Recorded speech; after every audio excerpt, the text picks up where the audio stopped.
Good morning and welcome to Solving Puzzles with Python.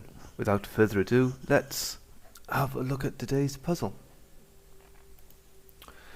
So, here it is. How many vowels and consonants are in the following sentence? Chris's book has Everest as 8,848 meters.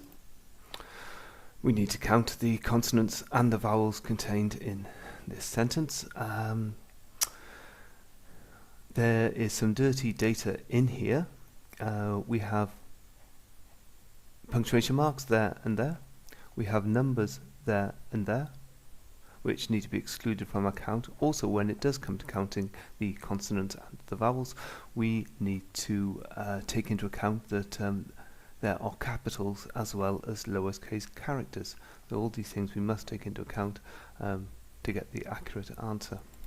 So without further ado, let's solve this puzzle with Python.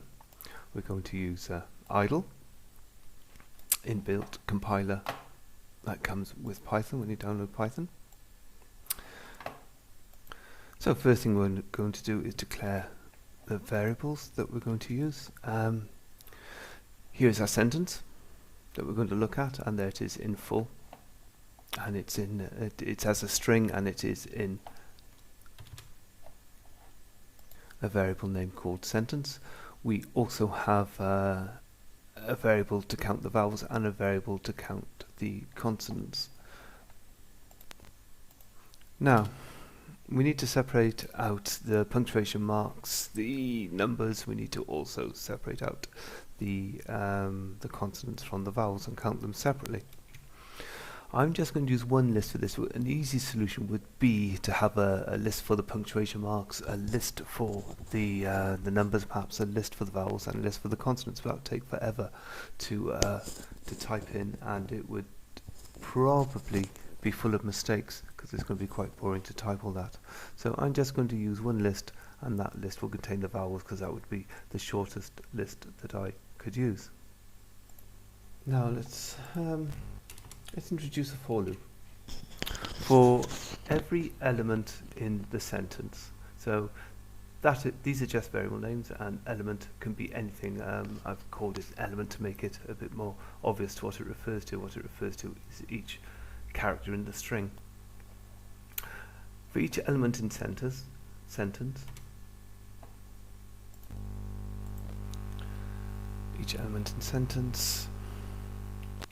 print the element.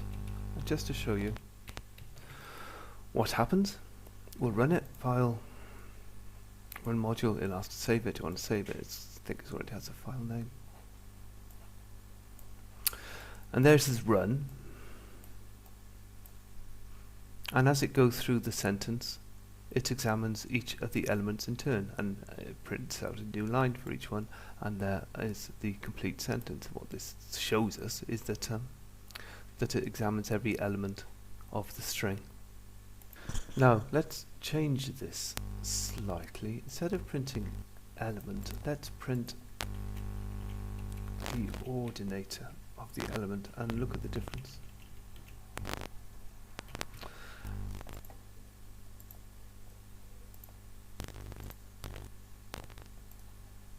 Now what we get is a list of numbers.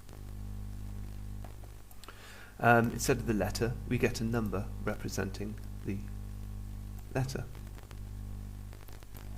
Oops. We in fact get the ASCII character for the letter. Now at the end of it we have 8848, and if we scroll right down to the bottom, I might be able to find it for you.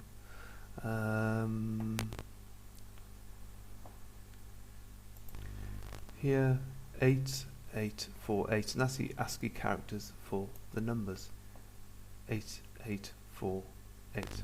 So what can we do with this?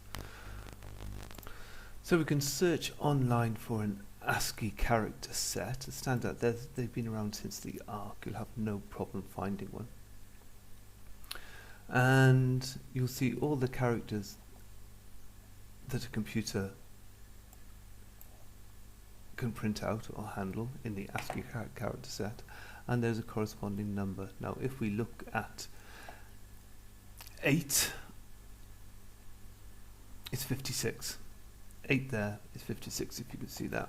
And when our computer printed out 8848, 56, 56, 52, 56. Now, there is all the punctuation marks as well. And what you find is that the lowercase characters come at the end.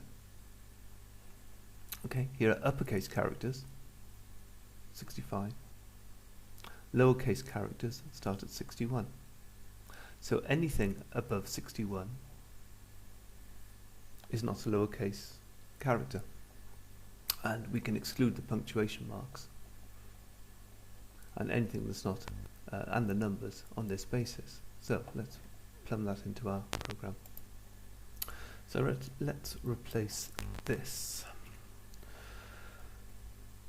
I've probably come over too many spaces here, but yeah, that looks right. So I've probably got some spacing error here, but we can sort that out. So if the ASCII number, if the ordinator of the element is less than 65, then just step over, just ignore it, just continue, just carry on to the next one, okay?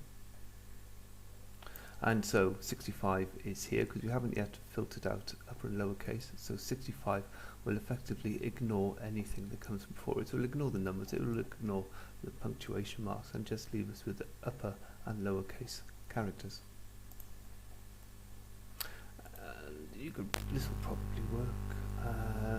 Continue print element. If I haven't messed up the spaces, this should work. And there we have it. Chris's book. All the punctuation marks and all the numbers have been removed from the string. Now we're just left with the upper and lowercase consonants and vowels. Notice even the spaces have gone as well. So we're now getting close to getting an accurate count of the vowels and the consonants in our program, in our sentence. So now a couple of if statements to filter out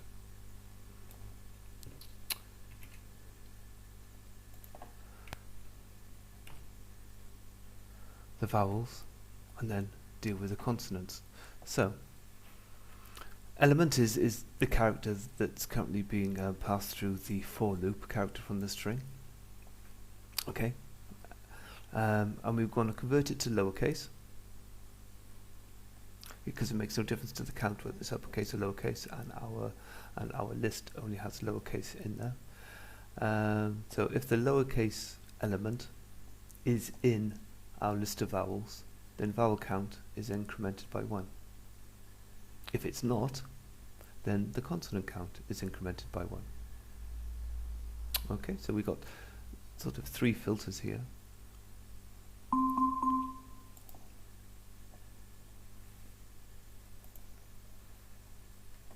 After subtly getting rid of that threat message, we have 3 filters here. One filter gets to all the punctuation marks and all the numbers and the spaces. This one will convert to lowercase and filter out all the vowels. Whatever left over must be a consonant. And each one of these will increment by 1, as you can see it. Finally, when the for loop has gone through the entire sentence, we want it to print out these values. Actually, print out these the vowel count and the consonant count, and that is simply done. Print, put some user experience in there, some HI. Number of vowels is a vowel count. It must be converted to string because our print statement already has a string in it, so it won't handle a number. Likewise, consonant. Make sure you spell it right, otherwise it looks like a muppet. And again, it's you've got to convert those integers into a string to fall in line with the rest of the print statement.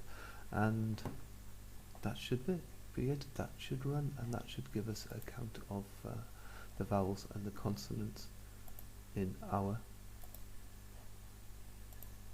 sentence. There we go. Oops. And there we are. The number of vowels is 10, the number of consonants is 18. And that's it. Thank you for watching Solving Puzzles with Python, and I'll see you next time.